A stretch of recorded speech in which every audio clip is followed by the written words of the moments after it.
AYV Television.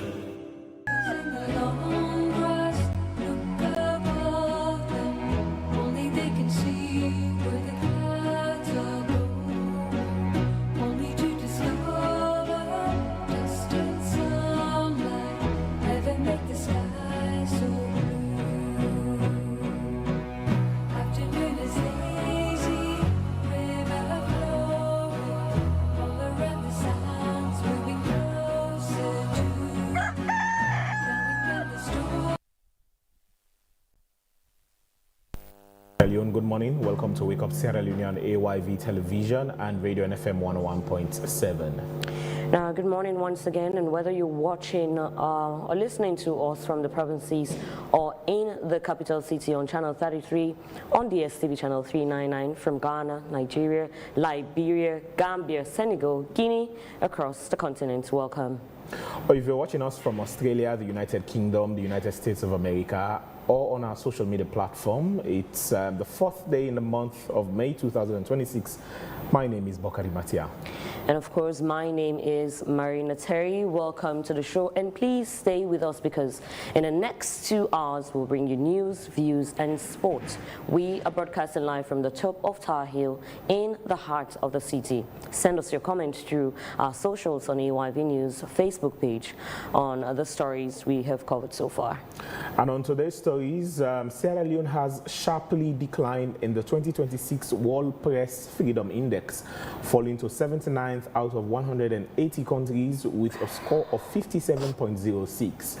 This represents a significant drop from 2025 when the country was ranked 56th with a score of 66.36. And also in another news, the deterioration placed Sierra Leone firmly in the problematic category on the Global Press Freedom Map, highlighting mounting pressures and challenges across the media landscape, such as increased reporting, constraints, threats to journalists, and a deteriorating climate for independent journalism. Well, of course, today exclusively, we shall be discussing World Press Freedom Day on the theme, Shaping a Future at Peace, Promoting Press Freedom for Human Rights, Development and Security.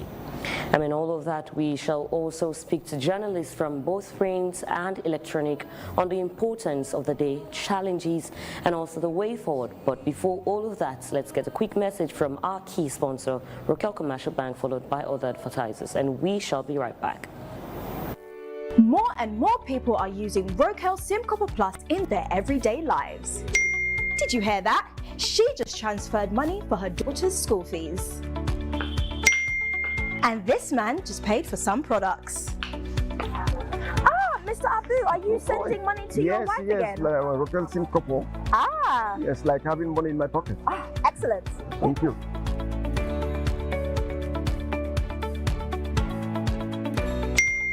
He just bought some eggs. The world is digital, so keep up with the times. Have you got a payment to make?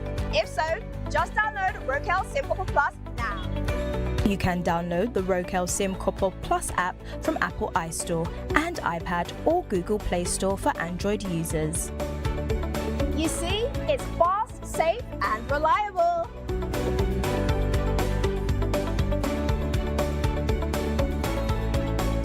Sorry, car, go see some business partners. You didn't give me memory, Michael. Can if I can say you give me this capital, not to Indy.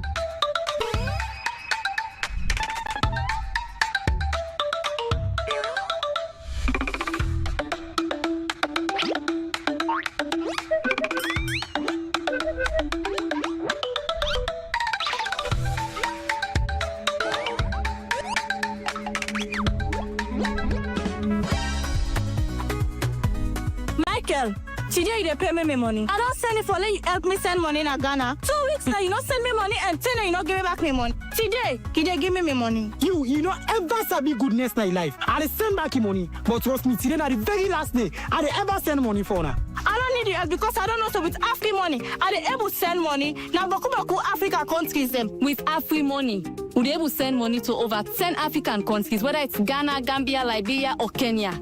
If me party be know this, we not follow the party grammar right now. Okay, una go regret. I mean, now me not. Una go regret. The best part right now, Michael, with free money, you dey able send money, even if you not use app, even if you know the online, directly. All you need for do, you just a dial *161#. Pam, your money don't go. So I don't need the help again. Thief man. Thank you.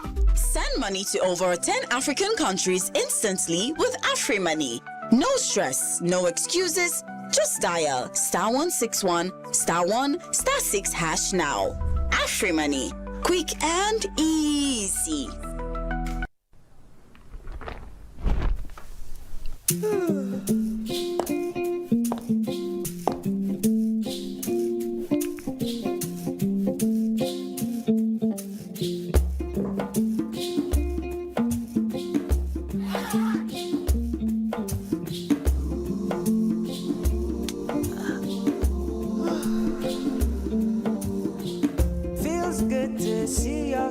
Again, it's been a very crazy day. The joyous feeling in the air when rain falls on a sunny day. Happy, yeah. Let the stars, let the roll. Enjoy life's little pleasures with Maltina. Maltina. Share happiness. As mama, I always want waiting best for me picking them, especially when it comes up waiting them for eat and drink. Now this make I always they choose Sarah juice because they make come from with local foods them and nutritious and it gets less sugar than the other drinks them. Not to me say so. We last test show say Sierra juice gets 50% less sugar than the other drinks them na the market. Because we mama they know waiting best for we picking them, now you make we always they choose Sierra juice. Sierra juice is nutritious, it's healthy and it's sweet.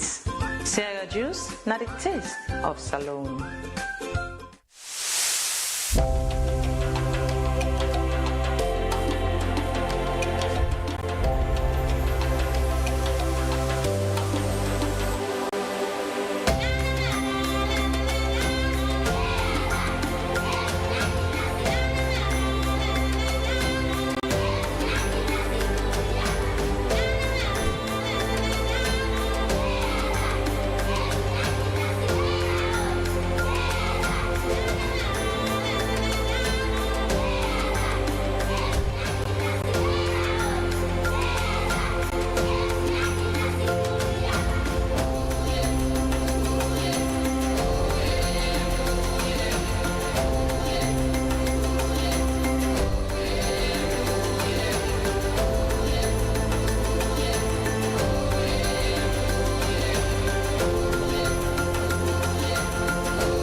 Fellow Sierra Leoneans, on 8th August 2024, Statutory Instrument Number 8 of 2024 regarding the conduct of nationwide population and housing census was successfully laid in Parliament. On 29th August 2024, this statutory instrument became effective following 21 days from its laying. Therefore, in line with the decennial census calendar, I am pleased to announce that my government will conduct a nationwide population and housing census.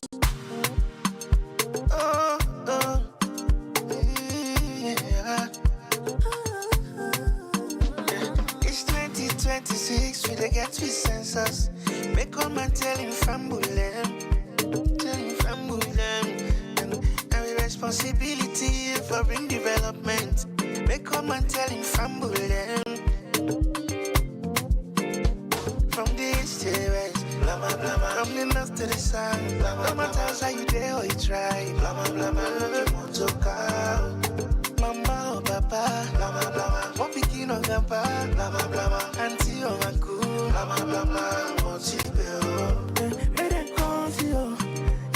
One people, one nation. They call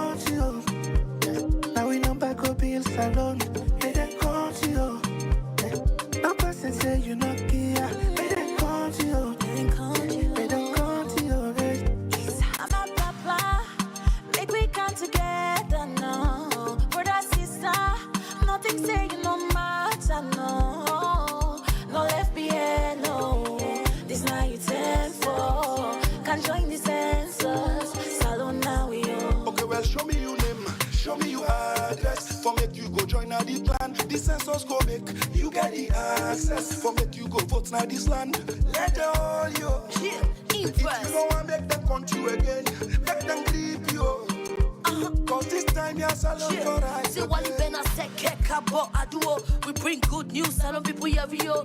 Census don't come again. We ready for contact, sky from the young to the old. Say the census go help make development day. Allow me them continue until you know go pay. It go help plan more schools, hospital and light. Even water for you community, who say you there? They come to you. Yeah. One people, one nation. They come to you. Yeah. Now we number go be in salon. They come to you. Yeah. No person say you not here. They come to you. Yeah. They don't come to you. Census they come, the other we cooperate. Tell mama and papa, then get for country we all, yeah, make we all ready.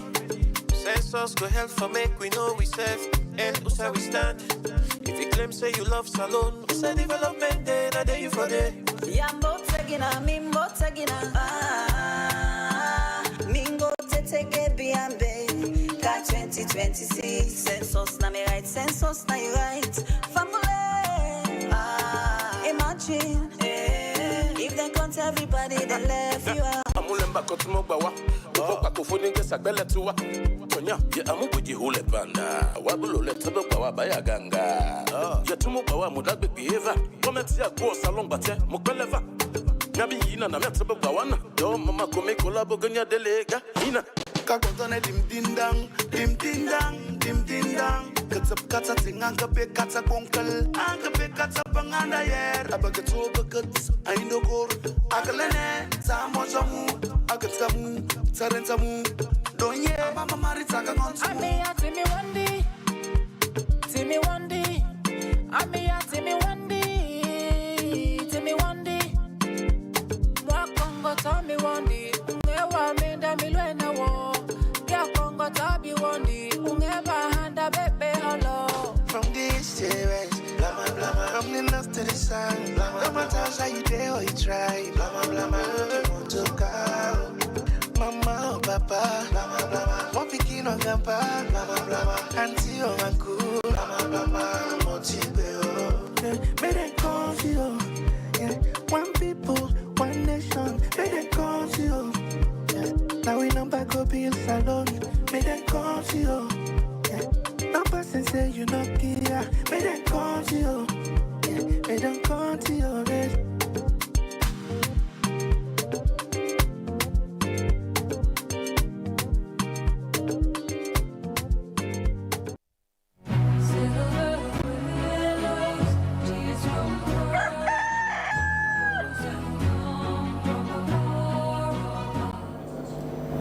Welcome back. A quick reminder that this is Wake Up Sierra Leone on AYB television and radio in Freetown, Sierra Leone. Now let's take you to Bo, where behind the headlines and breaking news alerts lies a quieter crisis, media poverty, in which many journalists struggle to survive while also trying to inform the public. In Sierra Leone Southern region, that struggle is becoming increasingly visible, raising questions about how poverty is shaping press freedom itself. Our reporter, George Philip Jambawai, brings us this special report from Bo City. At night, when the city sleeps, the truth is still awake. But in many newsrooms, it flickers like a dying flame. In Sierra Leone's southern region, journalism is no longer just a profession. It is a daily negotiation between passion and survival. This year's World Press Freedom Day theme reminds the world that a free press must also be a sustainable one. But here, many journalists are asking, how free is the press when the press itself is poor?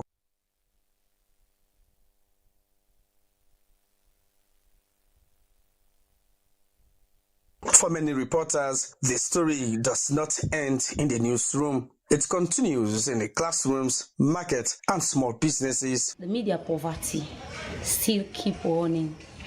We are in an era of probably working at different media houses. We are in some media houses cannot even afford to pay their staffs even the minimum wage. We still have, especially when it comes to female journalism, it's very, very challenging. it's very, very difficult because we have our homes to run, we have our other things to do. And if you're working at a specific radio, wearing or TV station or newspaper house where you are really not paid as per expectation, as per the kind of job you are doing, it's really, really challenging. So for some of us, we've thought it fit that, okay, since we cannot run it that way, let's have something doing. Like many others, Grace wears multiple hats: journalist by calling, entrepreneur by necessity. As a passionate journalist and a businesswoman, also a student, media poverty has been distracting something to us, which some of us are engaged in business and of course pursuing our education. For the business, I normally do it So I normally do it on credit, and sometimes I bring goods and I have customers which we take them and it will be on credit. Or I have my little sis, I have my kid sister, which normally help me out in selling those stuff. Here, the newsroom competes with bags of flour, sugar, and businesses given on credit. The pen shares time with measuring cups, food.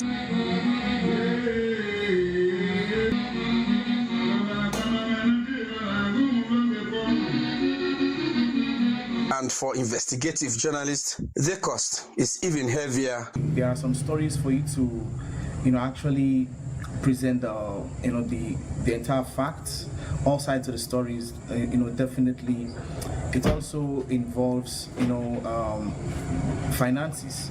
So at some point, it can even have some impact on you completing that particular story that you want to present to the public.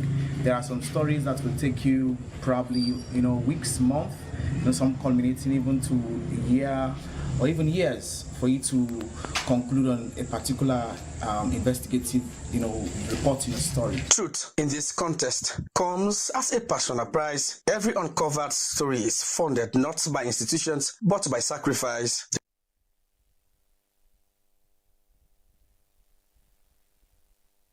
But amidst this struggle, a new chapter is being written. The Sierra Leone Association of Journalists Southern Region is building more than words. It is building hope. Looking at what we intended to do, the structure we intended to put on this particular land here, we want to see, or we want to have a guest house, and we want to have a hall, a multi-purpose hall, a place also where we show games, and also a gym, a small gym, and a mini restaurant. So with all of these, I think these are things that will really create revenue for us. It will help us to boost us to do or to intervene into other things.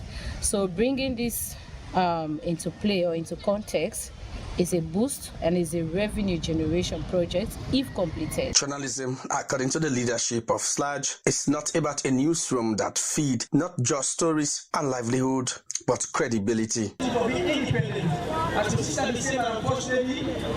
By the grace of God, SLAJ remain independent, as said by the First Lady. Our presence here today has nothing to do with national politics. Government subvention to SLAJ began in 2018 and 2019, but we have remained steadfast in holding government accountable on critical national issues. Madam First Lady, on behalf of journalists across Sierra Leone, we present SLAJ South Building Plan for the Secretariat. Because press freedom is not just about speaking truth to power, it is about having the strength to stand without falling.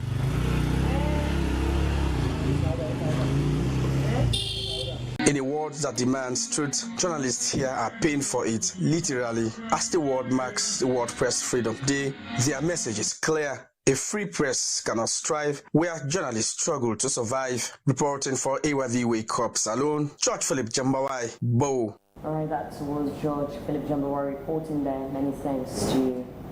Well, from that report from Jambawai, we return to studios here. Sierra Leone yesterday joined the rest of the world to commemorate World Press Freedom Day. The day serves to celebrate the fundamental principles of press freedom, evaluate its status globally, and pay tribute to journalists who have lost their lives in the line of duty. The day has been themed shaping a future at peace, promoting press freedom for human rights, development and security. It also highlights the interdependence between independent journalism and the digital rights community, particularly regarding the crucial role of free, independent and safe journalism in fostering peace, conflict prevention and democracy, particularly in the face of modern digital challenges. However, in Sierra Leone, the 2026 Press Freedom Index says the country press freedom has declined dramatically, and the index puts Sierra Leone falling to 79th out of 180 countries with a score of 57.06. This represents a significant drop from 2025 when the country ranked 56th with a score of 66.36%. Also, the deterioration places Sierra Leone firmly in the problematic category on the global press freedom map, highlighting mounting pressures and challenges across the media landscape, such as increased reporting constraints, threats to journalists, and a deteriorating climate for independent journalism. This morning to discuss all of that with regards the press freedom and how does the media landscape survive in these trying times. In the studio this morning to delve deep into the conversation, we are expecting to have Thomas Dixon, who is the chairman Sierra Leone's Guild of Newspaper Editors. We also have with us Umu Hawabakar, who is the Public Relations Officer, Sierra Leone Association of Journalists, SLAJ, and Edward Kagbo, BBC Media Action Country Director, Sierra Leone. And possibly we're hoping to have Ibrahim Jara, who is the CEO of IB Blog Online TV. But with us in the studio we have Umu Bakar and Edward. Good morning, gentlemen and a lady. Morning. Yeah. Good morning. Thank you very much for having us. You're welcome.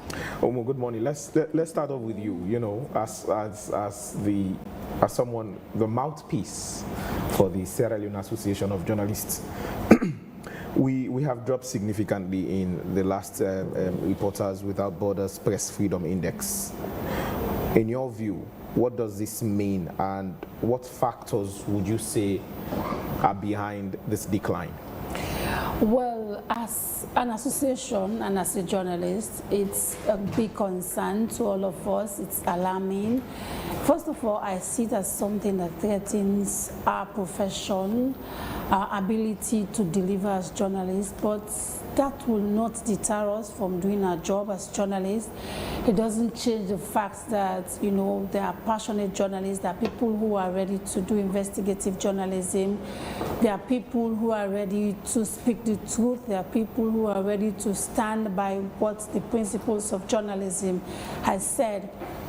To look at what is responsible, one will not want to pin on something specific saying that this is what exactly is responsible for it, because after the repeal of the 1965 Public Order Act, you know, a lot of changes were made, and journalists and even civil society organizations were happy, hoping that this will give so much facelift and, you know, ease to practicing journalism in the country.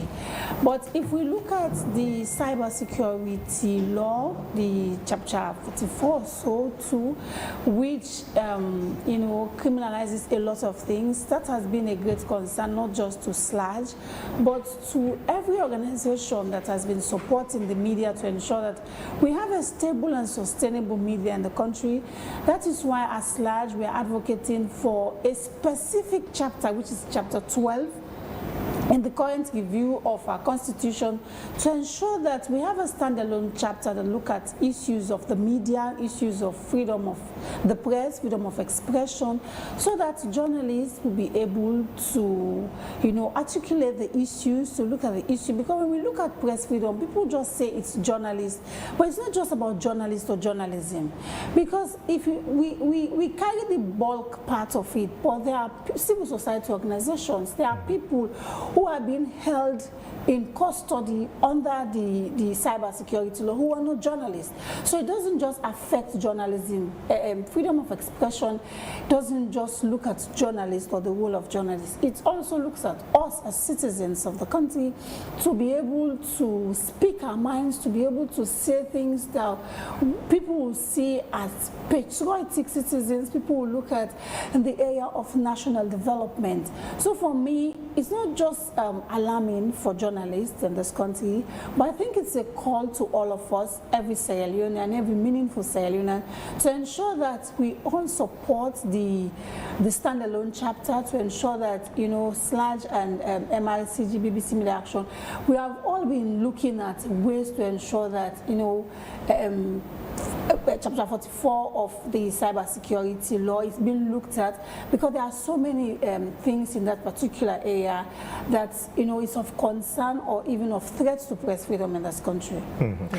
Edward, let me bring you in on this. Are we exaggerating this crisis, or is this a genuine democratic warning sign as we go into elections in 2028? I'm asking this because if we are dropping now, are we going to pick the pace next year, or are we going to see, you know, more decline? Thank you very much. Before I respond, may I take a moment to clarify that I no longer work for BBC Media Action. Yeah, I think you left last weekend. Yes. I've been with BBC Media Action for so long. I think it's going to take me a while to try and get this divorce of identities at least sorted. But I am the executive director and editor-in-chief of a collective called Engage Salon, where journalists, writers, academics, researchers who are frustrated with the news because it's so noisy, and you're wondering probably as a journalist, how can you be frustrated by the news? But that's exactly where we find ourselves. We feel like, because we live in a fast-paced information environment where every second something happens, we tend to be churning out a lot of news and information to the point where people, you know, become overwhelmed. So how do we deal with that? Our mission is very simple. Provide a platform, build a platform that cuts through the noise and provides the audience with information that helps them answer the so what question. Why is this important and what is going on? So in very simple terms, that is what I'm doing now. And to the question, I think it's very clear. I don't know whether you can pull up the Press Freedom Index, but when you an important way of, a very helpful way of looking at development indices is that not all you want no more than the assessor. You are assessed with other people, with other countries. Yeah. So every time you sleep, somebody else is going up. Or when somebody performs well against the indicators, when a country performs well against the indicators, they gain points. And if you don't perform well against the indicators, you lose points. So there's also that nuance that we need to bring to it. But in this instance, it is very clear that we've lost points across the 5 indicators that we're looking at for this. The political indicator, we lost points compared to last year. Economic indicator, we lost points compared to last year. The legal indicator, we lost points compared to last year. Social indicator, we lost points. And the security indicator as well, that's probably where we lost the most points. We can come back and talk about, you know, what could be responsible for us losing points across these indicators. But it is very clear. If you look at it, you will understand exactly why we are where we are in the World Press Freedom Index. Let me just come back to what you just mentioned about, you know, the areas that we've actually lost points on. You did mention one which has to do around economic. Now, how does the economic instability within media houses equally affect editorial freedom and content quality? Very interesting question. I like it.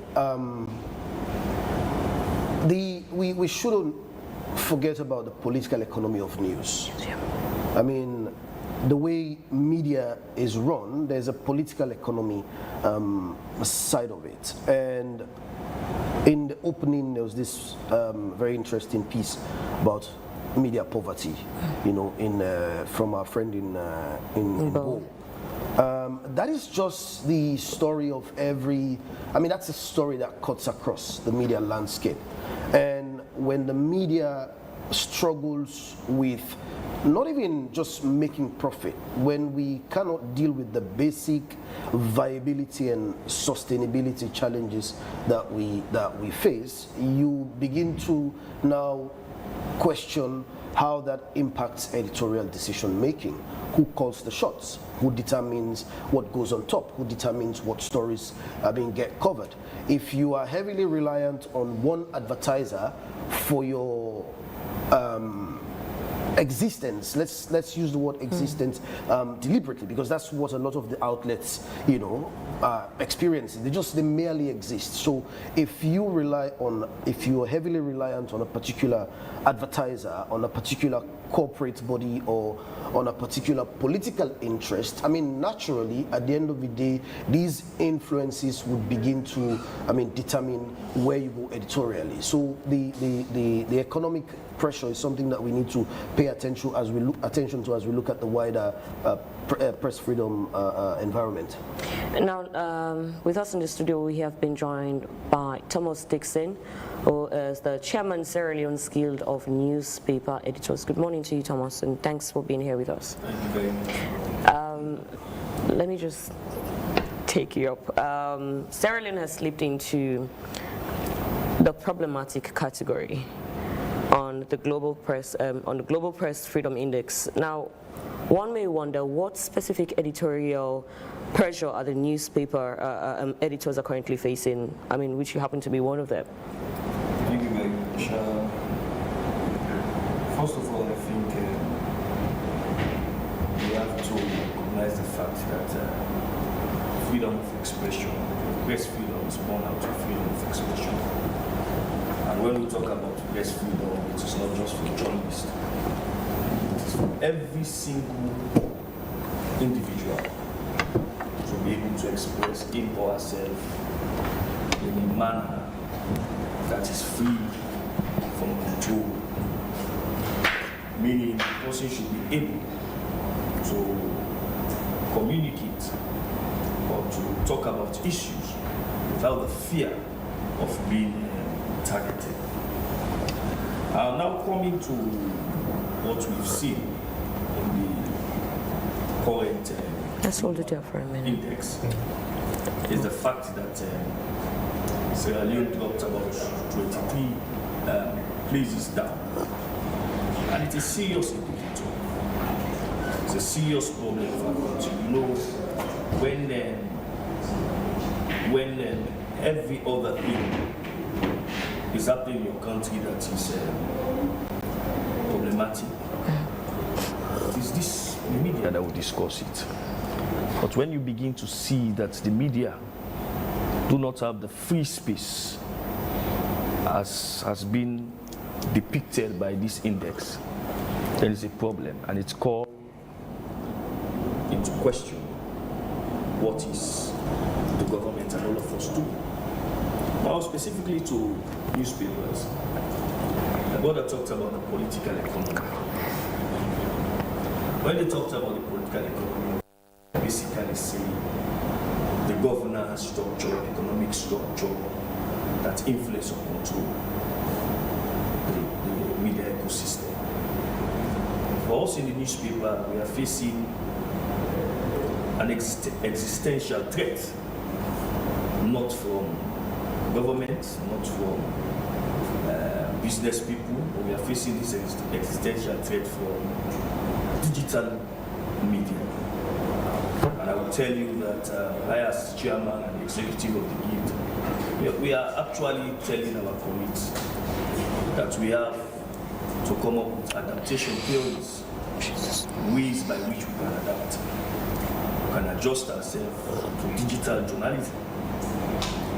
Today, one of the growing sectors in journalism is what media theorists would call media entrepreneurs, using digital media to do journalism.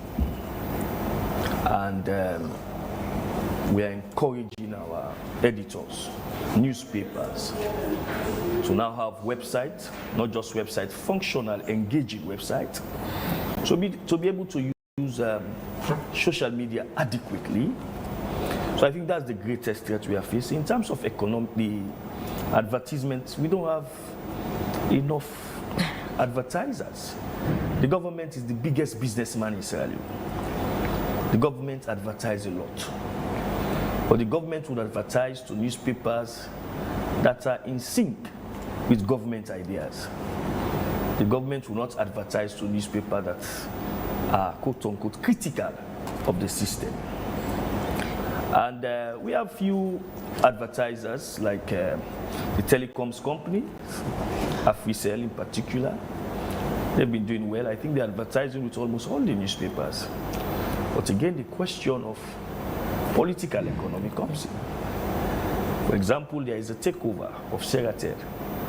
Newspapers cannot do critical analysis of that takeover because he who pays the piper dictates the tune, or else you face the problem of being dropped from the advertisement line.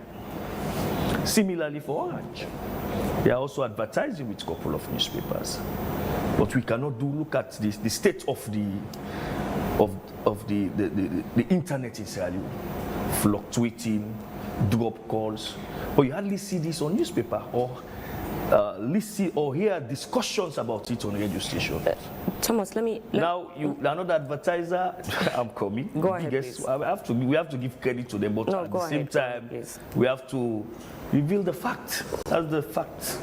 We have to point it out that this is the fact. We have Mercury International supporting almost all the newspapers in this country. We also have banks like UBA, Wakeup Commercial Bank, supporting almost all the newspapers in this country. But again, if something critical is happening in this institution, with that support and with the limited advertisement we are getting from other companies, we will not be able to go into those issues. So that's the political economy. It is the things that control the media. The economic side of it is the commercialization. Those advertisements that we are getting, we cannot actually talk critically of those companies that are advertising with us. But I want to, as chairman of Guild of Editors, I want to thank them because they are actually supporting us. Without them, most of the newspapers would have been killed in this country. On the political side, I will tell you that as editors, we are also facing some problems. We are facing problem with the Cybercrime Act. I was called, I think in November last year, at the CID, because we wrote a piece. You know, we are trying to, I was talking about adaptation. So in my newspaper, one of the adaptive measures that we've taken is to be coming up with news alert on a regular basis. So there was this news alert to put out. And a powerful corporate mining company took us to IMC first. After we've met at the IMC, they know that they cannot win at the IMC. They decided to go to the CID. I spent over 10 hours at the CID. They wanted to detain me. It took pressure for them not to detain me. Apart from that, a colleague at Standard Times, for sharing the page of his newspaper on WhatsApp, he was invited to the cybercrime. So we are having problem with Section 44 of the Cybercrimes Act. We are having problem. If you look at the interpretative section of the cybercrime, there is this that is called false news. So the cybercrime is also dealing with false news. So why do we have the IMC? So these are the issues we raised earlier when the cybercrime bill is being put together. We raised those issues. Another issue we are having is the Anti-Terrorism Act. Last night I was going through the interpretative section of Terrorism Act. You will notice that we are part of that act. And it's not just in Sierra Leone. In Nigeria recently, an online journalist was jailed under the Anti-Terrorism Act. So we are facing so many problems. You know, if you look at what they said about the index, they said although Sierra Leone has repealed Part 5 of the 1965 Public Order Act, which criminalized libel, then the country is facing several problems. Look at our colleague Melvin Tijan Mansari, who was banned by Parliament. You want to ask yourself, the parliamentarians are shutting the door on the media. Whenever there are critical things for media to report on, they will come up with section SO 77. If you have been called by Parliament under SO 77, they said premature publication. How can parliamentarians determine which publication is premature or not? I'm there to report. And for Melvin, he talked on Parliament. He discussed Parliament on a radio station because he was critical of Parliament. The Speaker, no less a person than the Speaker, had to stop him from going to Parliament, a public, apart from being a journalist, Parliament is a public entity. Parliamentarians are elected by the people of this country. So all of these we are facing slide. Now there is a new wave. We've seen they've started with politician incitement. I will be here talking, I will write a piece that is critical, and then they will say they're indicting me for incitement. So they say when they come for the blacks, I said I was not a black man. They came for the brown. I was not a brown, and they came for the white. They've started with the politicians themselves. Very soon, they'll come to the journalist because we are actually publishing this information. So there are several structural problems facing newspaper editors. The one has to do with ourselves, and I think we are growing, we are doing it. Most of us now are operating our newspapers online and in the digital space. The others, the political side is there. Some of these laws that I have identified, they are greatly affecting, not just as journalists, say, but not journalists, there are them. And then that's in the go bet, even ordinary citizens. I think that is the reason we saw this huge drop. Imagine, first time you can like first, then after second time you drop 23, your mama they beat you. So I think it's a whole lot. Earlier on, you mentioned about how this is not just affecting, journalists, cut across. There is no freedom of expression these days. But let me have your bite on. To what extent is censorship is becoming a survival strategy within the newsroom? Well, self-censorship does not supposed to be a survival strategy. It's supposed to be a professional mechanism for you not to cross the red line.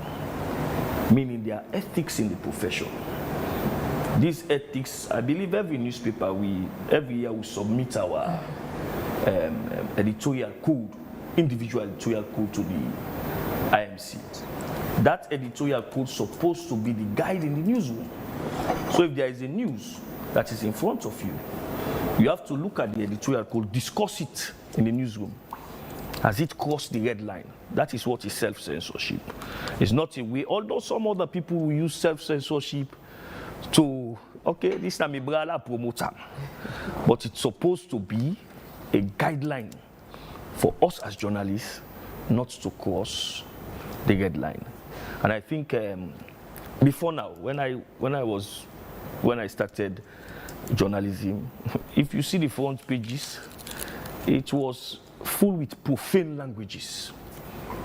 But now it has improved.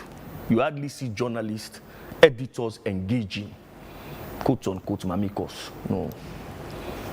We used to have it.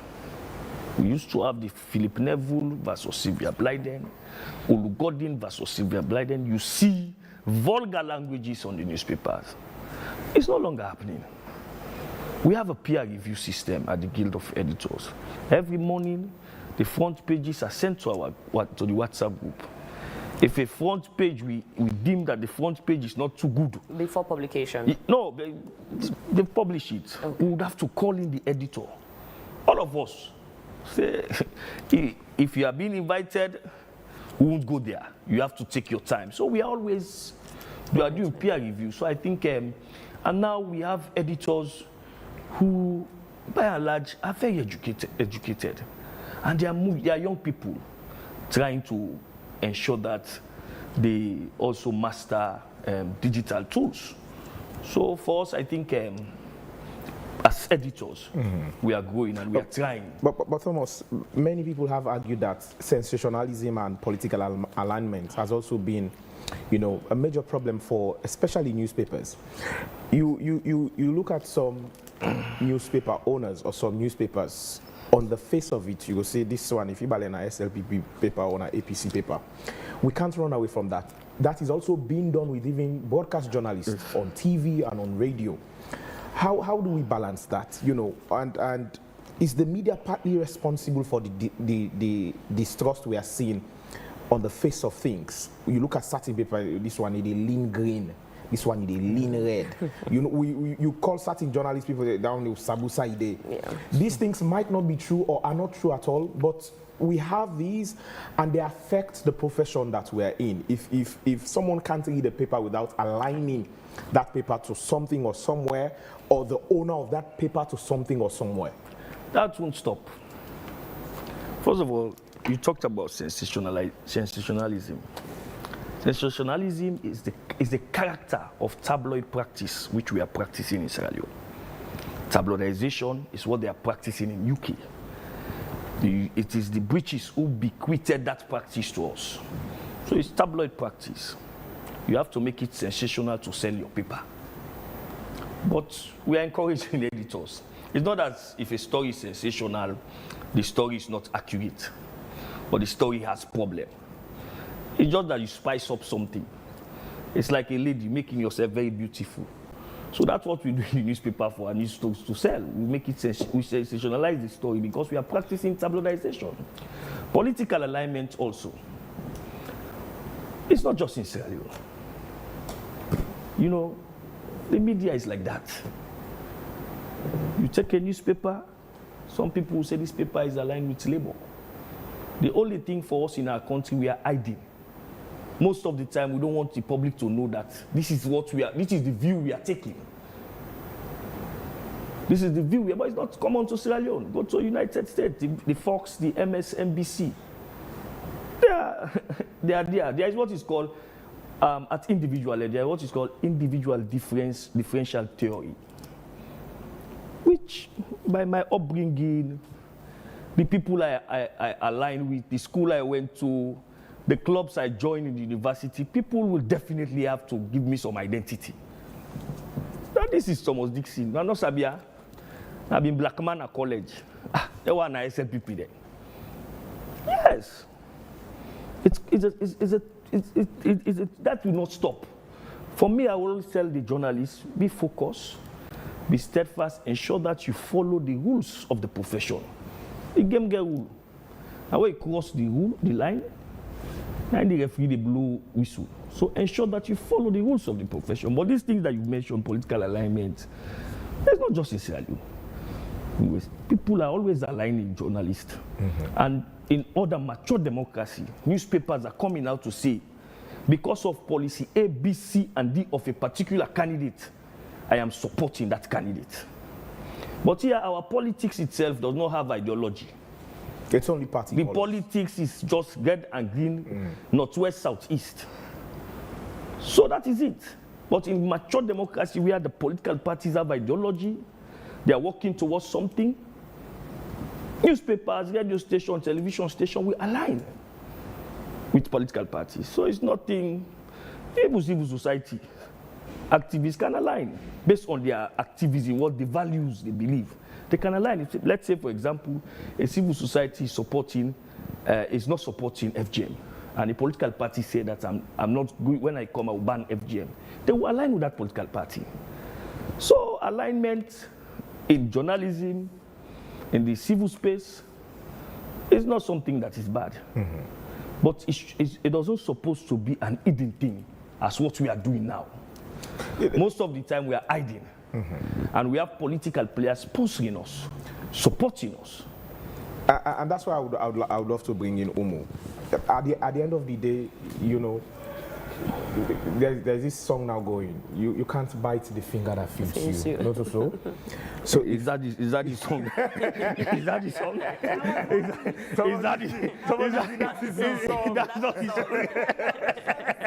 That's not the song. That is the song. You cannot bite the finger that feeds you. Okay. So am I the only one who doesn't get the joke? Okay. After the show. So, Umu, if you have media institutions, I hate to feel lost. That are dependent on politicians, you know, to give them money, to give them advert. We know newspaper owners who, since they established their newspapers, they didn't have cars or houses until they were appointed in key governmental positions. We can't deny that. We know media and workers journalists who have preached and paraded themselves as being independent, but as soon as they get appointment from government, they are gone. Now, in a society where we keep crying that there is media poverty, how do you expect a journalist, you know, to be independent when they are underpaid? Even as we talk of the minimum wage, there are still media houses that can't pay journalists 1,200 leones. So if you want journalists to be independent, journalist is earning money that can't even pay a full 30-day transport for him or her at the end of the month. How do you expect them to be independent? Okay, first of all, I say it's about integrity. It's about passion. You know, most people who practice journalism, after 5 years, you say these people are passionate about the profession and not the money.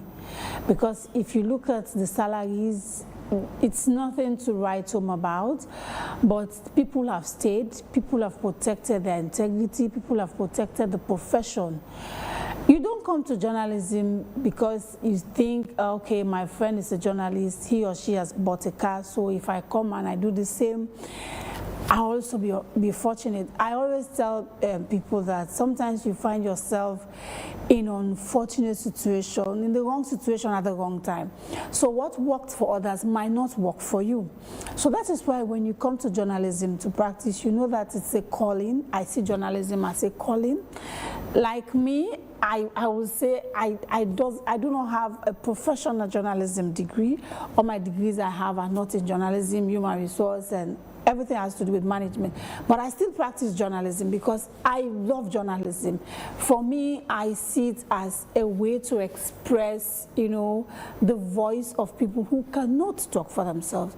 So first of all, you have to have the passion to practice, you have to have the determination, and if you actually, that's why, you know, after a few years, you see people who were good journalists, who were, you know, journalists who were admired, have gone to the corporate world because some came with expectations that have not been able to met by the media houses.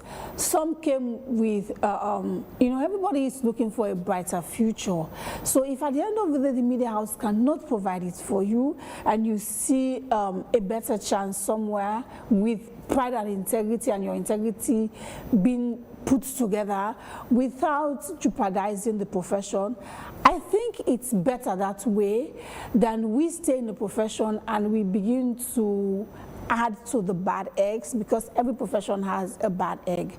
So if we say, okay, because of media poverty, we continue to influence, it's not bad for, let's say, politicians or whoever or corporate institutions to support the media. You can be a friend of the media, but not influencing their editorial. Because it is the editorial that makes the media house to stand out. It is not how much you are being paid as a journalist. It is not who is behind the scene covering your story. For me, I think it's about the integrity. And for the past few years, you know, a lot of reforms, a lot of changes have been taking place.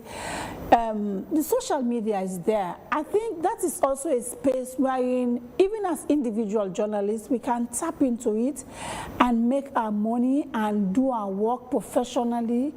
And you get paid without the influence of a politician or a corporate institution interfering into. So there are many opportunities out there. Last year, I think 12 or 14 media houses or so were awarded under the NAFPIN project. SLAJ has been collaborating with BBC Media Action and MRCG to award those grants to media houses to ensure that they are able to go out for human interest stories, to tell the stories beyond just what, you know, the sensational headlines or the newspapers or the episodic stories we look at on daily basis. But if we go in depth, that is why SLAJ is always encouraging. And even if you read the president's speech on the release we placed out yesterday, looking at the press freedom, we talked about NAFPIN project and how much we continue to encourage government and the private sector to invest in the media. It is not wrong to invest in the media. It is not wrong to be a friend of the media. But what I would consciously say is that do not invest to drain the media, but invest in the media to ensure that you empower the media and the journalists. Edward, let me have your take on this. I'm sure you've heard from others talking about, talking about, you know, the constraints of us journalists, but how, you know, those media institutions, equally so journalists, overcome the pressure that it comes with when it comes to finances and also political influence? It's a very complicated situation because, I mean, the media does not exist in isolation. The media is part of the ecosystem that we all live in. So if the economy is doing badly, I mean, it's going to have an impact on the media. It doesn't matter what you do, you know. The economy, now we all exist, right? The same one economy. That they all man they pinch, that they all man they do business. So it'll be very difficult for the media to thrive in such a small market, relying on the old business model. I think we had this conversation in the same studio, was it last week or so? In terms of, so I just wanted to go back very quickly. I listened to my brother Dixon and Umu on press freedom. So states don't need to have a seditious libel law as we used to, you know, to clamp down on the media. We've repealed the seditious libel law in this country. As we speak now, no journalist is in jail. But some man miss for the Olam. Dixon just for the talk. You know, they go, yeah, Q110. And you ask the question around censorship. So that is where it leads you to eventually. Because Dixon, if Nama is afraid, it back off. They don't need to put you in jail. They just need to invite you 1 or 2 times. You understand? And now we have these. Spend more than 10 hours. More than 10 maybe hours. A day or two. Exactly. Yeah. And then until you say you get for they go camp, right?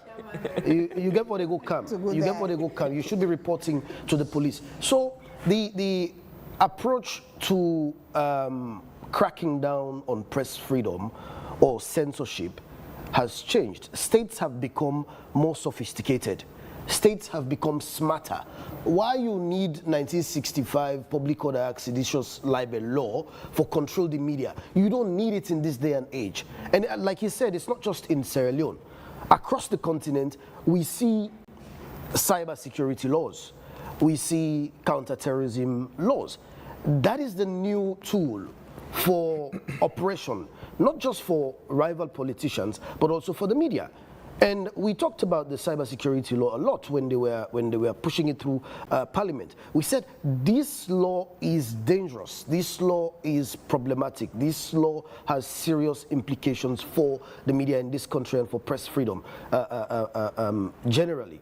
And when you look at this index now, and you look at other indices, they will always reference the cybersecurity law as one of the bad things that have happened as far as lawmaking is concerned in this country.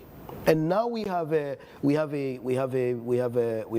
Counterterrorism Act as well, another law that has serious implications for journalists and for press freedom. And then you have what's the new one called? The intelligence terrorism, and which we haven't even looked at properly. Yeah. Some groups are already calling on the president not to give it his assent, right? We haven't studied it, but if you look at properly, you know, you will find out, say, it has serious implications. So the point I'm trying to make with these examples is that there's no need for Cage Dixie now go look at Pademba Wood 2 weeks care and go under seditious libel law as it used to. There are smarter ways now of controlling the media. It's things as simple as appointing Dixon to a position in government and me still there in the media and LDT writes that Dixon they can attack me. It takes so many. Our very own people who were with us are now. Yeah, it's divide and conquer. It's divide and conquer. I mean, it's not new. We've seen this pattern. You know, it's divide and conquer, and that is why maybe they say when somebody holds a government appointment. When I remember that debate day, yeah. You know, because they don't contest. They don't stand election. You understand? They don't contest, but they are there. They are part of the community. They see. If Dixon writes now, somebody else within a government and they can attack him. You know, they're the same journalist community. So there's also the divide and conquer. You understand? So there are several ways. I mean, I'm citing all of these just to illustrate that in this day and age, you don't need a seditious libel law.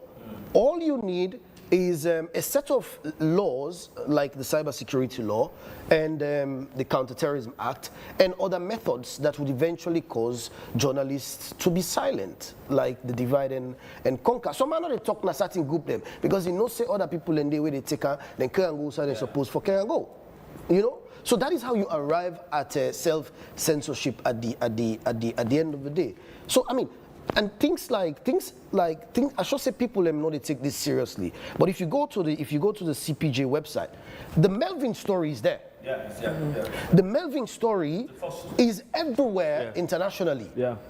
It's there. It's on the website. The Committee to Protect Journalists. So people are facing a one green journalist na them ban common na parliament. This law teach unless you drebam. Fine, you don't teach unless you don't drebam.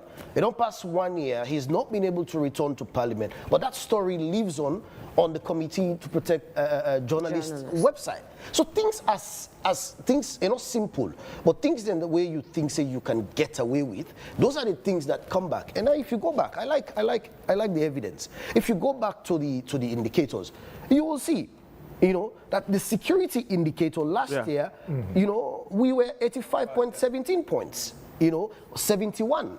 Now the index. And the security indicator this year, you're looking at 57, 112. So from 71 to 112. You look at the political indicator from 55 to 60. You know, so these things, I mean, you don't do these things and get away with it.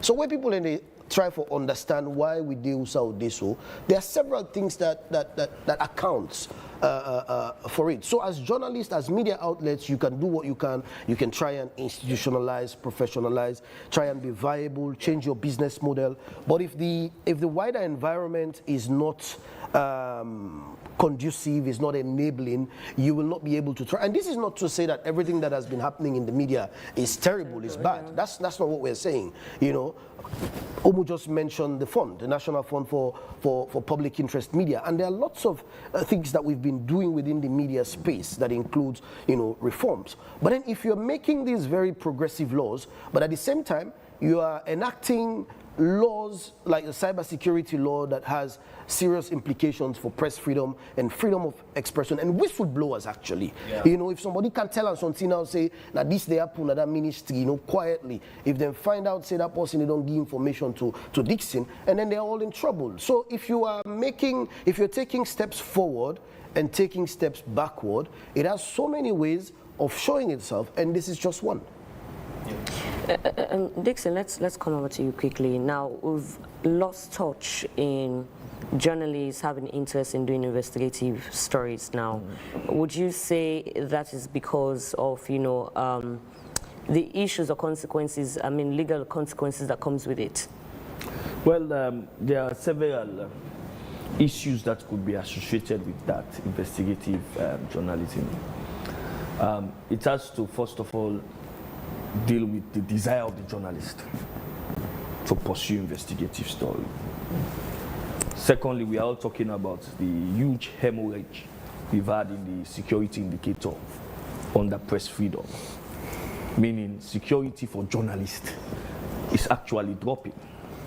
So security could be another reason. Another reason could be financing. But now that we have the NAFPIN fund, I think that could aid investigative journalism. And besides that, in the globe now, we are seeing in terms of investigative journalism, journalists from different media houses are collaborating. That's the way it should go now. So let's AYV, New Age, Radio Democracy, few journalists who can collaborate, design, look for funding, and then we can engage in an investigative piece. So limited funding, the desire of the journalist or the institution to engage in investigative journalism, laws restricting, like we are talking about, the laws that are limiting press freedom. Maybe you heard about that journalist lady from Netherlands who came here to investigate Umar Sharif. And on his way to Umar Sharif's residence, she was whisked like a common criminal with huge military presence, police, heavy ammunition, taken to the CID. Up till now, she has not received gadgets. Up till now, even things that are in the gadget that are not concerned or touches Sierra Leone, they were all deleted. Our colleague Joseph is in exile. Yeah, Joseph is in exile. That's what I wanted to mention. Joseph also is in exile. Joseph is in exile, a newspaper journalist who helped the lady. So now, international journalists are coming into this country. They are refusing, and mark you, she was registered by the Ministry of Information before embarking on the story. So which means and the Ministry of Information cannot provide protection for her. Now journalists are coming in, posing as some other person to come investigate stories. We are restricted. So you see, that's just an example of how the security aspects of to go into investigative issue. And then you have the other issue, we cannot run away from it, which is the brown envelope. So most times, journalists would start investigation, it will go on well, and then they will do 1-2 publication or started reporting it. It's either the journalist is being called or somebody in the office is being called. We are all on a drop that story there, blah, blah, blah, blah, and it's been dropped. So there are a lot of issues with investigative stories. For me, I think the desire, what is happening now in the world, you are seeing more journalists moving into this media entrepreneurship because the institution cannot provide security for them. That's the traditional media institution cannot provide security for them. They cannot support their intention. Like, for example, if somebody wants to go into investigative journalism, maybe he or she has done lots of work, and then the institution refuses to put that on the paper, or on TV, or on the radio station. So that is forcing, moving lots of journalists now into that space. And they are thriving. They're thriving. So for me, I think the most important thing about investigative journalism is the desire of the journalist, the individual journalist, to pursue the story. And that desire should be strong than any other thing. Funding can come. There are lots of, all over, go on internet, go on journalism pages, there are lots of funding for investigatives, as long as you are able to convince the people giving the fund. They will give you the fund, put them back on the story, and we've seen even your colleague here, Jones. Your presenter, is it Victor Jones? Jones. Yeah, Jones. Yes, we were embarked on an investigative piece some time ago, supported, and I don't know what happened. I don't want to comment on that, but I think there are a lot of intimidation with regards journalists in this country. I've mentioned the white lady as a typical, and our brother Joseph. That is typical example, and I think as a state we have to move from that. If you say you don't have Bolo Jos, and somebody in Bolo Jos's country is coming to Sierra Leone to investigate whether the Umar Sharif is actually Umar Sharif, and you are confident it's Umar Sharif, allow the person. But to go and take state security for doing a job, the woman she will not provide security threat to the safety of this country. It's just investigating a single man. Allow her. So these are the bottlenecks with regards to investigation story. Mm-hmm. And I hope and pray with the NAFPIN fund, we can move steadily with investigative story. Mm-hmm. All right, we'll come back to you guys. Let's take a quick story. Now, a press freedom celebration that meaningfully explores economics and media financing can go beyond speeches and become a practical, forward-looking event, especially if tied to the World Press Freedom Day, which is May 3rd each year. Now, journalists in the Eastern region, specifically Kenema, have lent their voice regarding press freedom and its impact on them in their work. Sam Alpha Lahai compiled this story.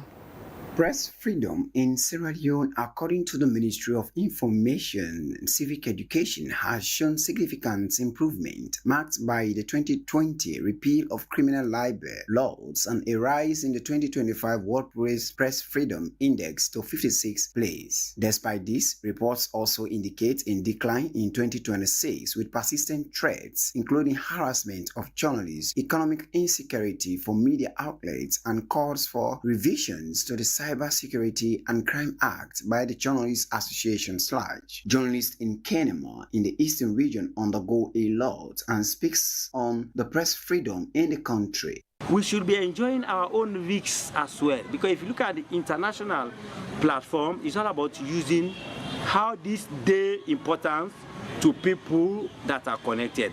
And today, if you are talking about journalism or radio, if we close radio stations in the whole Eastern region, the community will even feel bad. So we are important to even President Bio before even exit the door 2028.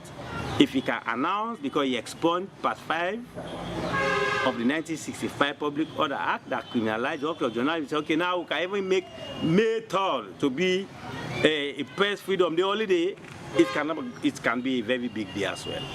For us, in the coming World Press Freedom Day, it is the day we will go and deliberate the processes, the issues involved in the press work, and then we interface with state actors and see how best we prevail on them and see how best we work with them to have all the laws that are most fundamental human right of freedom of expression. So I think that is more the reason why we do normally celebrate the World Press Freedom Day. And equally so, we will also take a stock. How many journalists in jail, how many of them are behind the bar, and how many of them were killed because of their work.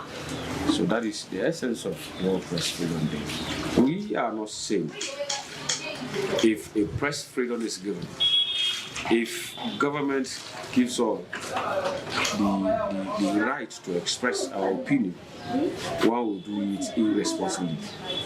we are also calling on journalists to be very, very responsible.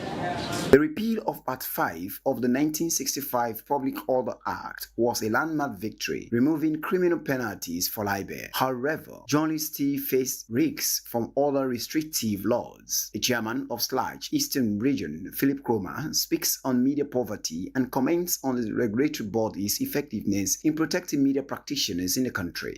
In repealing Part 5 of the Criminal Libel Law, the introduction of the Cybersecurity Bill is also posing another threat on the freedom of journalists in terms of doing their job. And as I speak to you presently, journalists have been incarcerated using the Cybersecurity Law to stifle their operation across the country. We believe that as professionals, we should be given the free will or the all clear to operate, though very, very mindful of the ethics and professionalism in the discharge of our duty. So the 2024-2025 Press Freedom report that Reporters Without Border issued, showcasing Sierra Leone declining 23 stage, is becoming very, very worrisome. Because we were expecting this government or the government to have increased its efforts in giving journalists the free will to discharge their duties. So I therefore call on the government of Sierra Leone and other media regulatory institutions to ensure that the cybersecurity bill does not in any way affect the smooth operation of journalists. I understand the challenges that we face, especially in terms of media poverty, but that should not in any way, disturb or should not prevent us from adhering to the media codes of conduct. Let us ensure that we give fair coverage to every person, irrespective of his or her political status, irrespective of his or her ethnic tribe or region where he or she resides. To SLAJ and Reporters Union, journalists should be seen operating freely, but with the advent of cybersecurity laws, it looks like another tool hindering the profession, including the condition of service of journalists attached to media institutions by their media owners. Reporting on World Press Freedom Day, Samar Falahai, AYV News in Kenema, Eastern Sierra Leone. Many thanks to Sam Al-Falahai there reporting from Kenema. But let's go over to the comments on Facebook so far and see what's happening there. I think we have a few comments. Mohammed Suleiman Koromai saying, I still don't believe why Melvin was banned from Parliament when we have free press and other institutions to punish journalists for reporting on bad news. And Swissman is saying, we know that journalists are under pressure in Sierra Leone. If not for the international community press briefing, will need steadfast in Sierra Leone because our politicians don't like to be exposed, while the responsibility of journalists is to spread the news, whether there is corrupt news or not. The journalists have the responsibility to publish it. That is the contested ground between journalists and the government, and if government have the opportunity, they want to close press briefing in the country, but because of the international community, that's why government is managing journalism. If Melvin Tijano can be sent out of Parliament, is that not an example for the common man to understand how much politicians dislike what journalists are doing? Amadou Kabo is asking, so should everyone just be free to say whatever they want to say, like to defame people's character without evidence, tell lies, abuse people, and no law to regulate this? Lastly, from my end, is from Kamara Charles, and he's saying, "Ibete when integrity they eat." Yes, and that was a response to. So what yes, you were talking about integrity. I also wanted to ask, to what extent can someone travel on the vehicle of integrity, where you don't get something for eat? You don't even get transport for car walk in the morning. you don't even able to buy EDSA top up as a journalist. You can't even buy top up for make you calls and connections. How this integrity what we talk about? How can you live the life of integrity when the very economic state of the country is pushing against your integrity? And you look at your colleague journalists, they are living the life. that you dream about. They have the cars, even if they don't get house on their own, then they have fine apartment. You don't clean, you don't dress fine. You take bike. You take bike. You take bike. You are a newspaper journalist. All day the pants are bike. You know, now polo you they wear. You see other companies they've been appointed in position. They now have cars. They now have houses. So again, to what extent can we go when it comes to this integrity? Okay, so like I think SLRU and even SLAJ is encouraging media owners to ensure that they pay the journalists, you know, above the minimum wage. Not just the minimum wage, but even above the minimum wage. Something reasonable. We all know that journalism is not actually a lucrative profession if you want to be, you know, that kind of I don't want to say standout journalist, but a journalist who wants to practice professional journalism. It's not. But sometimes if you continue to practice with professionalism, that's where you're being picked up. A lot of people have gone through the ranks, and today Edward Kagba, I call my father, is a journalist. He practiced. I remember his days at CTN, and from CTN to now, don't you think he didn't go through the hurdles? He went through them, but he had a focus, he persevered, and today he's a journalist many of us admire. So I'm not saying that because of hardship you shouldn't move or you shouldn't find yourself. That's why I said because of the media poverty we keep losing journalists. People, not because they do not have the love for journalism, but because, you know, the opportunities, they've looked at it and there are better opportunities in other professions, they go. And if you look at the print media in Sierra Leone, that's why we keep having so many newspapers. Everybody wants to be, you know, a media owner because of the media poverty, because people believe that if I have my own media institution, whatever I have is for me. You know, I wouldn't work for another person because when I work, what I get is pittance. But I think for some time now, people have been actually encouraging, you know, the media collaboration, because all of these help. It's not easy for all of us as journalists. It's not easy for everybody, not just journalists. Other professions are also kind. They also have their own challenges. But I don't think that is something you may want to just say, okay, some people, they see the profession as just a waiting period. Some people just come as passerbys. But for people who actually have a passion, no matter what, they continue to stay, they continue to develop on their skills, they continue to look out for ways to, you know, get fundings, do other things to ensure that, you know, they still practice journalism in the best way, in the most professional manner. It will come, your time will come. It doesn't matter. Even those who have gone to the political landscape, now it's their turn, and it will come another time when it will be another person's turn. Okay. So you want to say, if you go to journalism now, it doesn't mean you'll be rich today if you be a politician. Now, so many politicians, after politics or after 5 years in governance or 10 years in governance, you begin to wonder, was that the person? Is that the person I knew some 5 years ago? So that's it. Thomas Dixon, let me bring you in on this. Now, for as Umo said, for most journalists, the profession or the field now seems as a waiting ground. You know, you have journalists who are waiting and praying for them to become press attachés. You have journalists that are praying and waiting for them to be appointed in communication and strategic communication positions. But at the end of the day, we are losing good people in journalism, as we've stated. And that's not because they want to go. Money not there.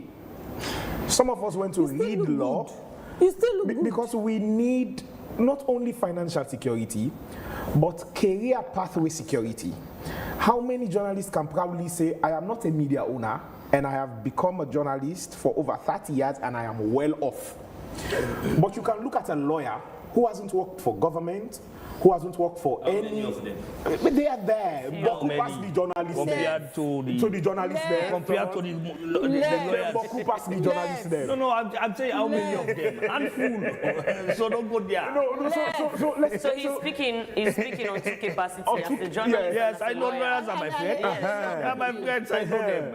But you can be a private legal practitioner and make it. Okay, I'm coming. But can you be an ordinary journalist for 30 years and make it? Well, first of all, the profession journalism is not to make it. Thank you. See, I am in this profession to make it. You can be comfortable, but it's not a profession for you to be rich.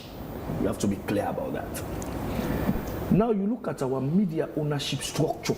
We have a very unique media ownership structure in this country. Unlike other parts of the world where oligarchs and companies own media entities. In Sierra Leone, radio stations, newspapers, most of them are owned by individual journalists. They don't have the money. So the issue, he mentioned something about conglomeration, coming together, which I think has been difficult, not just for journalism, but it's a Sierra Leonean problem. That is why if lawyers are comfortable in one part, they are in a chamber, after the pupillage, you see them, after 1 year, 2 years, they have their own chamber. I think you are on the verge of having your own. Very soon. So the problem is the Sierra Leonean problem. He mentioned something that we have to talk about. It's the Sierra Leonean problem, and what we've seen in the media over the years is greed. The newspaper owner, he alone wants to eat everything and cannot pay salaries to staff. That is greed. And so our structure of media ownership, even in Liberia, media ownership is not owned by individual journalists. Even in Guinea, even in Senegal, some newspapers are not owned by individual journalists. Here, it is the journalists themselves who own the newspapers, who own the radio stations.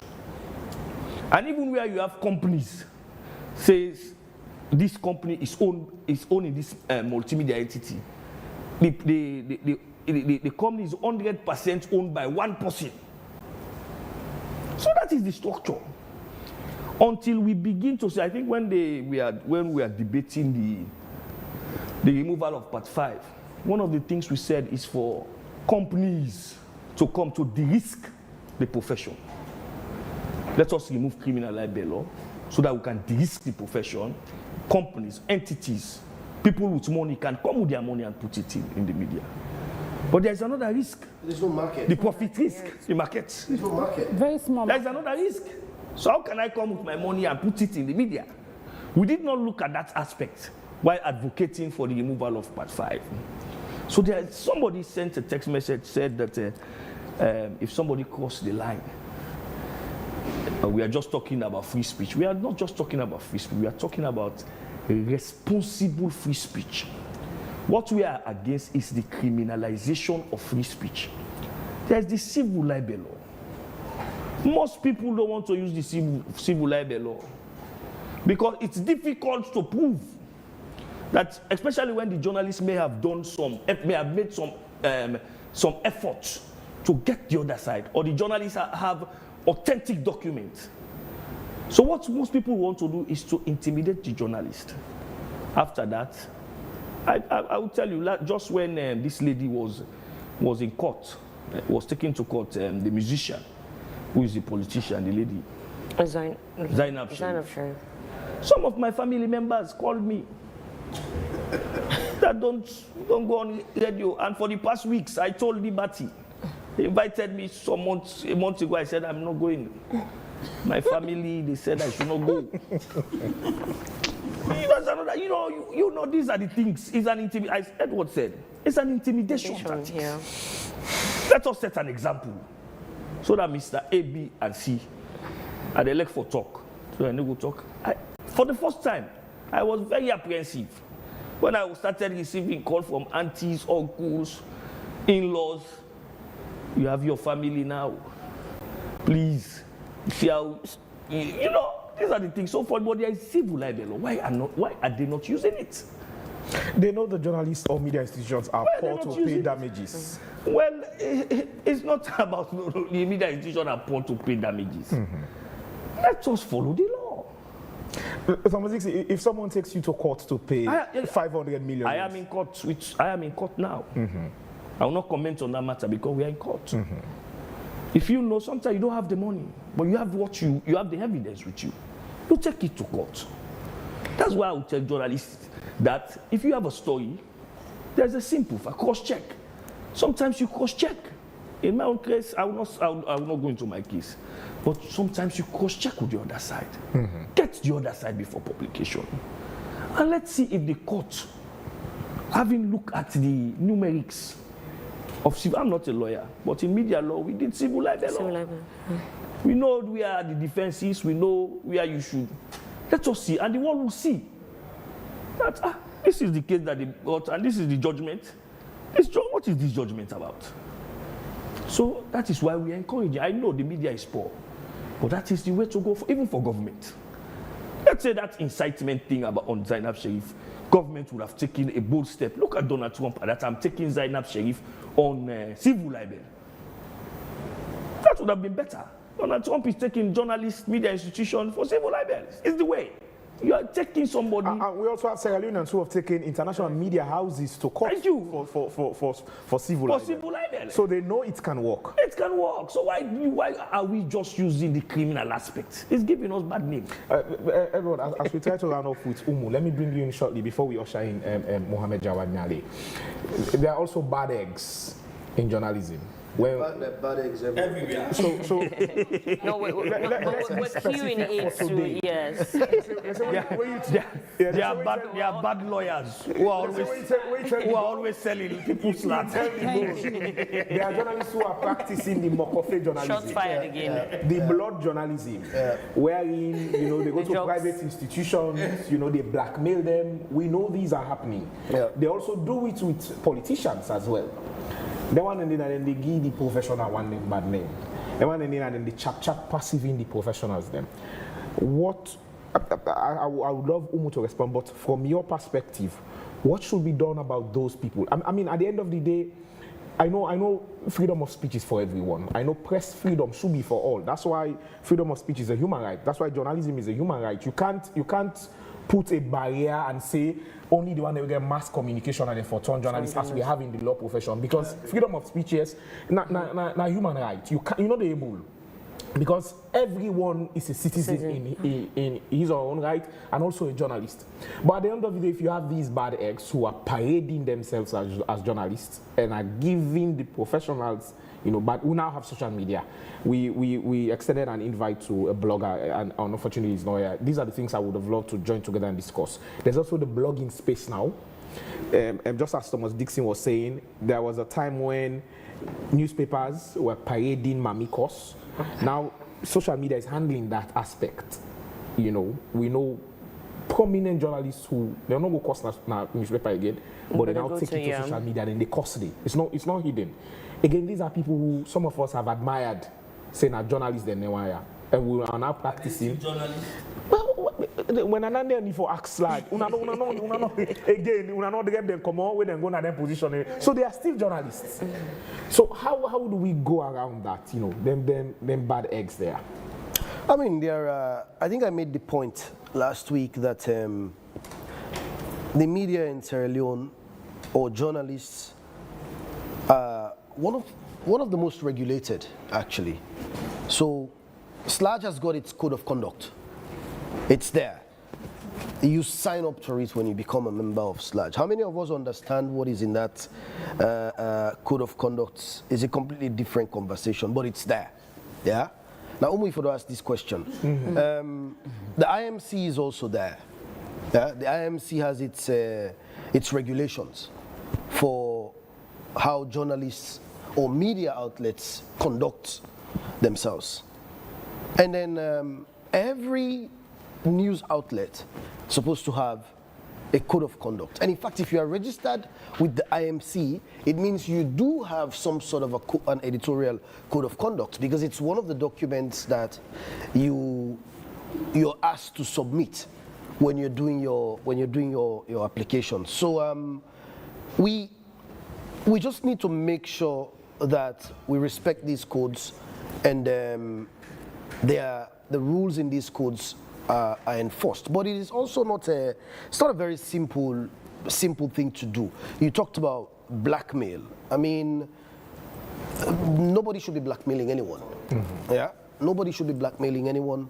Nobody should be harassing anyone. And if this happens, and this is why the institutionalization of the outlets is very important, because if you have the time where maybe they work na city, you don't just go collect money on side, you go blackmail somebody. You know, because when you see the place first, you don't say this is not denial. Yeah. So it also depends on the environment that you find yourself working.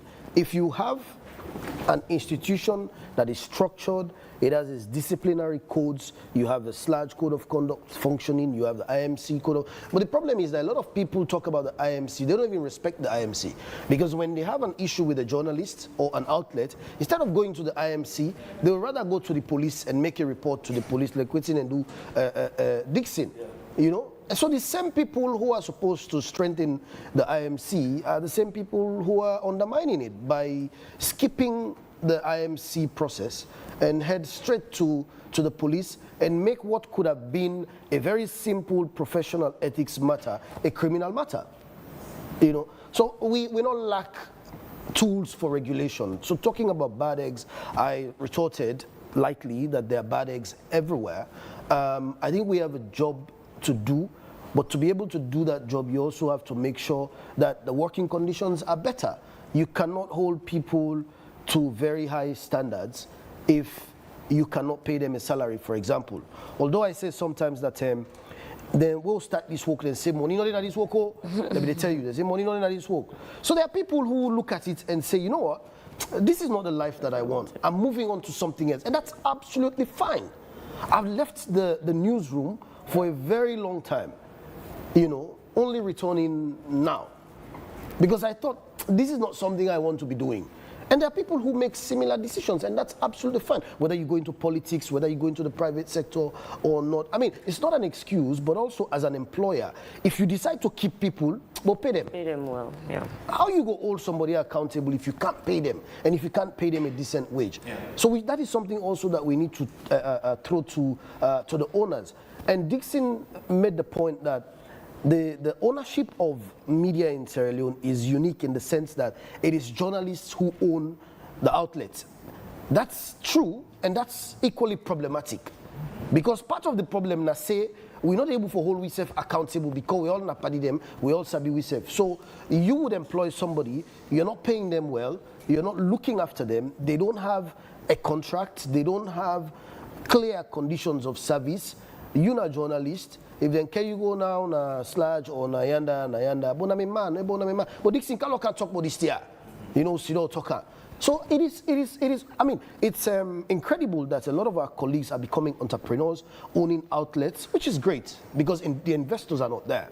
But if these same colleagues are not able to look after the people that they're hiring, we should be able to look at them in the face and tell them that you need to do better.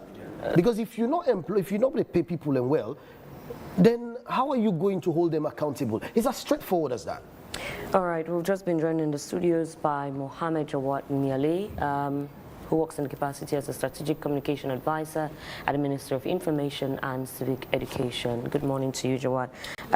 Quickly before I come to you, I'd like for you to give your view on this. What will happen to our community of journalists when journalists feel like they've been silenced and, you know, the truth automatically becomes or look like a propaganda? So when journalists are silenced, democracy becomes a problem. People who should make informed decisions will not be able to make informed decisions based on truth. You will see the proliferation of what we call journalism of suspicion. There will be so many things out there that are not verifiable, like we are having in the social media space. We are seeing so many things. And by the way, I need to comment on what Edward said. There is no point for blackmailing journalism. No point. Blackmail is not journalism. So that is why even the process of verifying, I will always tell reporters and editors, you can't just wake in the morning and you have a news and then send a text message to somebody. You have to call first. Call the person. If he refuses to talk, you send a text message. If he refuses to pick up. So there are steps that they will know that this is not blackmail, this man wants to verify. Or there are some journalists who just say, I have this information, if you don't give me this, I'll publish it. No. You are there to get the facts, get the two sides. For me, always when I get information, is to get the other side. Get the other side before publication. It's either the other side refuses to say, and if you refuse to say, in journalism, no comment is comment. I'll go ahead with my publication. Give you some time, go ahead with my publication. And that's the time again, I think what we need again in this country, not just for journalists, is media literacy. For Sierra Leonean, the populace, to be able to identify credible journalism. For people in position of trust to be able to speak to the media, because that's the problem in the IMC. I was speaking with the IMC boss the other day. Most of the cases, the journalists are making efforts, and the law, the IMC Act is saying that the journalists must make reasonable efforts to get the other side. So if the journalist has made reasonable efforts and you refuse to speak, when the publication is out there, you want to go to the IMC. So we are talking that the IMC should begin to talk to people in high places, because it's not just about controlling media. The IMC should be the buffer between the media and the people. So for me, I think that media literacy programs should come up. We are in either by the IMC or government itself will take it. Talk to people in position of trust, business people, and also talk to the masses, for the masses to be able to identify verifiable facts. You know, in this whole information ecosystem, we now have misinformation and disinformation. So, if you silence credible journalists, that is what you are going to have. And it will be a problem in a society as poor as Sierra Leone. Right, let me bring in Mohamed Jawanyali. Do you accept this ranking as an accurate reflection of the current media environment, or do you think it misrepresents the situation on ground, you know, falling down behind minus 9.3%? Well, the RSF index is something we take very seriously. Of course, it's known for its credibility. We've looked at the reports, and of course, despite the fact that we know, in terms of rank, in terms of scores, our scores are not as high as they were last year, and this is something we take extremely seriously. But then again, we go back to the meat of the reports, really looking at the indicators much more keenly, and really see indicators where we could do far better by next year, hopefully. And much of the progress we have been making as a ministry, as a government, is to, one, strengthen the press freedom environment, but not just strengthen it now, but also going forward, we are also doing a number of legal reforms, and those reforms, perhaps this report has come a bit too early to capture those reforms that we've done. For example, we just successfully passed a policy paper in cabinet regarding data protection, because we've had the argument a lot about cybersecurity. So data protection in some way might also be a buffer as well to really guard against some of those concerns. Media advocates and media people generally have raised concerns about, which is quite important. But then as well, it goes beyond that to now expanding even right to access information. So what we now have as Right to Access Information Commission, in terms of what we want to do going forward with it, is to increase its scope and mandate, and even with this data protection, subsume it as a bigger body of some sort as well, which will mean access to information could be a lot more easier as well. The red tapes, the hurdles that journalists will have to go through would significantly be shortened. That's one of the major progress we are making. Of course, SLAG is in conversation with the AG's office regarding having a standalone chapter for the media and the ongoing constitutional reforms that we are doing. So that is something as well that we are deeply committed to really strengthen the environment. But beyond that as well, we are also looking at tripartite recommendations as well, which really has to do with how do we strengthen media institutions like SLBC, for example, the state broadcaster as well. Reform work has already started, and they are making significant progress, so they will be ready in time as well to really play into these broader sets of reforms that we are doing generally in the media ecosystem, but also with the IMC as well. Of course, there is a lot of reform we are also doing with the IMC, whether it's its laws, with implementation, with its powers, and all of that. Because we want a situation where if there is a dispute between a journalist and somebody or an institution, the first port of call should really be you go to IMC instead of even the courts. As a ministry, as press freedom advocates, that's our defunct position. That's our default position, sorry. That we want to make sure we strengthen these institutions, and then when you have an issue, you could also go there as well. I think one of the major things I also took away from the report is the economic aspect. And there are a lot of conversations about, of course, perhaps the term media poverty has been used a lot in several other conversations, and what we can all do together. Because this is an issue where you have to take into consideration several factors. Is there a market? You also have to consider investment. Where do you want those investments to come from as well? So you don't have a situation where for example, a certain private body is investing huge in one media platform, and then they are hijacked against the public interest. So these are all things we want to do to really strengthen our position on index like this and other index as well that is broadly reflecting the press freedom environment. But for us as a government, we've always been committed to press freedom. We are always committed to expanding the civic space as well. We're always committed as well to keep engaging on these issues. So of course, our ambition is to have the best score possible as long as possible. Jawad, the index also highlights security issues for journalists. There have been, recurring concerns about intimidation, arrest, and harassment of journalists, and we have journalists who a journalist who has been taken out of Parliament for over a year now, Melvin, and he's not yet in Parliament. We have Joseph, who is in exile because of a report he wanted to do on Omar Sharif. We have a foreign journalist who came who wanted to do a story on that same Omar Sharif that was deported, so to speak, out of Sierra Leone. We have these issues that taint the country in a light that is not good. What safeguards are currently in place, to prevent abuse of power by state actors? I know you've mentioned that, if a journalist has a problem with an individual or an institution, then you'd want other mechanisms to come in place even before the law. But what happens when it is between the journalist and the state or state actors? Yeah, of course. It's always a tricky situation. When, take for example, the Melvin situation. I mean, I worked with him as well. He's a fine journalist. We worked closely at my former establishment.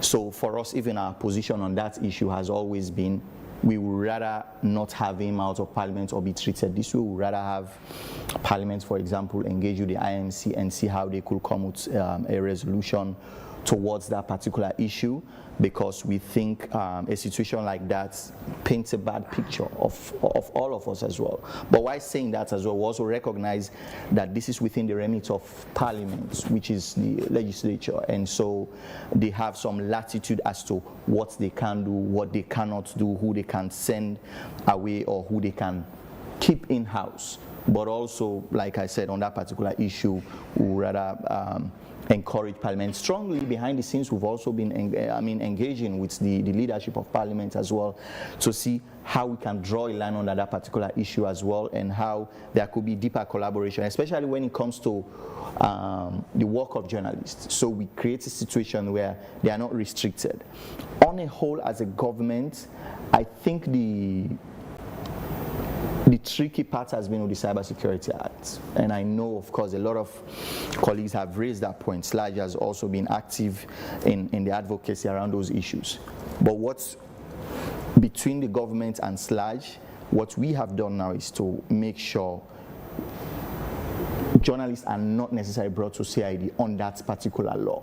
So there is an understanding of some sort between the AG and because because of the possibility that it could be open to abuse by some people as well. We want to make sure everybody's rights should be protected under the cyber law. Of course, be you a journalist, be you just an ordinary member of society. So as a result of that intervention by the AG's office, even by the testimony of his large leadership, we haven't seen arrests. Why won't the ministry go for an amendment? No, so these are part of the broader reform. So for example, if you look at the tripartite recommendation as well, one of the tripartite recommendations specifically spoke about going back to the table and possibly looking at an amendment as well. So these are all options that are on the table as well. But immediately, we want to make sure it is not necessarily used to restrict the work that journalists are doing. And that is extremely important to us. So that is why even in this report, you go back and see, do we have any journalists in detention right now? No. Do we have any journalists that have been killed over the last year because of the work they are doing? No. So, which is extremely important, because once you get to that particular point, we can build from that growth going forward now to make sure we correct all of the other anomalies that might be affecting the press freedom environment. Jawad, I'd like to believe you're still part of us, except if Thomas Dixon has a contrary view to that. No, of course. He's still part of us, Thomas Dixon. But now, go ahead. No, go ahead, please. I usually tell Jawad that when the hunter becomes the hunted, he used to be the hunter, but now he's the hunted. We are all hunting. Okay. I think you say it's hunting me because I changed job. No, you don't change job. You are a communicator. Of course. So one reason why I'm saying that, I want to believe he's still part of us. No, he's not. He's not. So for me, I'm a media educator, right? And then on a daily basis as well, I interact with a lot of journalists who are still seen as my colleague as well, and all of that. So I will say in a way I have a 360-degree perspective, because I'm on government side and I've been a journalist and I've seen through all these phases as well. And so that is what I come with. Don't worry. That's what I bring to this conversation. Just forget about Dixon. But now I'd love to hear your thoughts about this. Does government favor specific media outlets for access to interviews or press conferences based on their political positioning? No, we don't. Look, let me start with the press conference that we have every week, right? Our press conference, for a start, it's high level now than it was before. Almost every other week, we have government ministers or different head of parastatals who are coming to that particular platform to explain what they are doing to really push the country forward. And that press conference has always been open to everybody to attend. So even for those who can't attend, they can watch online. And they have several ways as well to send in comments, to ask questions, but also beyond even our own broadcast or our own reach as well. We are also, different media entities are carrying that in those press conferences anyway. But away from that as well, speaking about access, we do, for example, the Civic Day series right across the country. And we are going to places where you will say are not even government strongholds. And when we go, we are not segregating who to deal with or who we don't deal with. In every one of those districts where we've been, whether it's Potluck or whether it's Cambia or even McKinney, we make media appearances, we invite the media stakeholders, and beyond that as well, there's access as well to government ministers. So in a case where you can't have access, we have also facilitated access for several people as well, for several journalists. So we don't have a restrictive environment about picking who covers what or who is invited to what or who gets what favor or not. So do you accept the assessments that is now being classified as problematic? Problematic? Of course, yes. So because the report has several layers, right? Depending on where you are, there's a categorization scheme of some sort. So by the report, by the metrics that they've set, they've now categorized us as problematic. But that doesn't necessarily translate into us picking who attend government functions or who doesn't. I mean, some of our most fierce critics. They have access to the press conferences, they have access to other government-run programs, they have access to several other stakeholders within government as well, to ask difficult questions, to interview them, or even to partake in press conferences, or just fill in media requests as well. Thomas, let's bring in you on this. I saw you've been taking notes. Yes, I heard him talking about no journalists in detention, which is true. But not detaining journalists doesn't mean that the environment is free. I think the indicators are self-explanatory. And even the analysis, he said they are studying the analysis. Even the analysis is not saying that journalists are in detention. The analysis is very clear that the environment since 2023 is becoming repressive for journalists. He mentioned the Cyber Security Act, which we've mentioned before, that the Cyber Security Act Section 44, even the interpretative section, there are problematic clauses there with regard to press freedom. It's not just the Cyber Security Act, the Anti-Terrorism Act. There are also problematic clauses in the interpretative section of what is terrorist act, and which could border on free speech. And also, as I said earlier, when talking about press freedom, it is not just the media we are talking about, even the ordinary man. Free speech. As I said, there is a new wave of intimidation or perhaps arrest and subsequent detention, and that is incitement. Government will say that you've incited somebody, you made, and even by sitting here, I told you that after the issue of Zainab Sharif, though I do not support a statement, but I believe that if somebody who make a statement and is being considered as incitement, the court has sentenced him to 4 years. It borders on us who are practicing the job, and people are calling us, hey man, you get for take temo. Then people here, so it's like, let us set example and make those who are into the business keep quiet. I think I just want to pause in. No, because I think this morning he has been trying very hard to drag the Zainab Sharif issue as part of this conversation.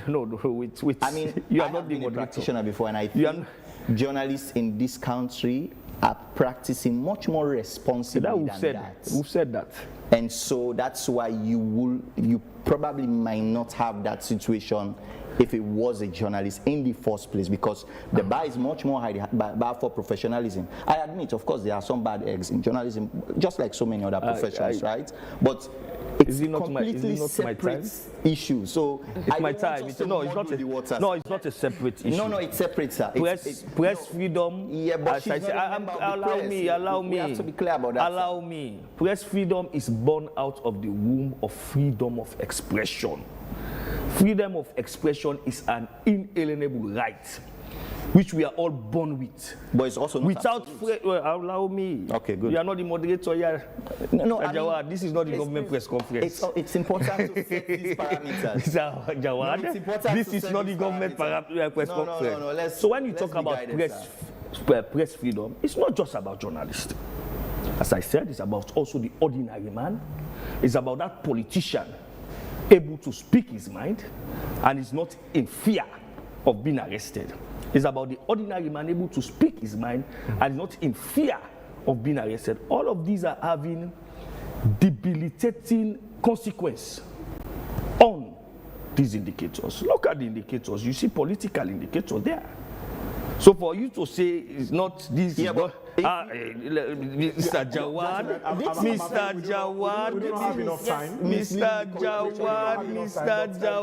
please. Beside Wakeup, what should be the way? Okay, I did not say anything. You know, allow me to. No. Mr. Jawad, what should be the way forward? Going to continue after the program. No. That's the question. What should be the way forward? And do you see us climbing that minus 9.3% that we came down with? No, definitely, I think so. I think we can.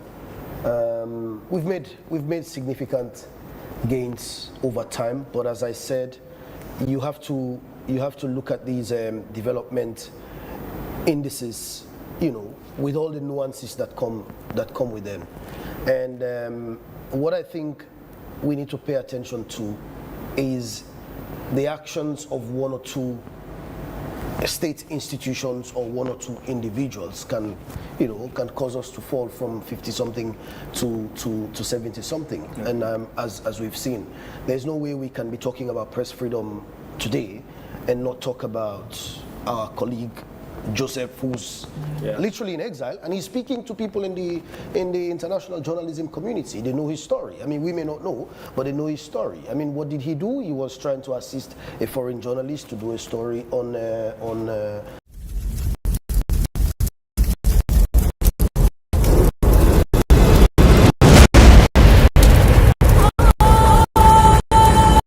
We've been working with the government and other stakeholders. We've done quite a lot over the last few years to make sure that the media ecosystem generally is conducive for the outlets to thrive, but for journalists to be able to do their jobs. But if we're not able to deal with some of these things, then it becomes a problem. Because Moise would be saying one thing: yes, your press conferences are open to everyone.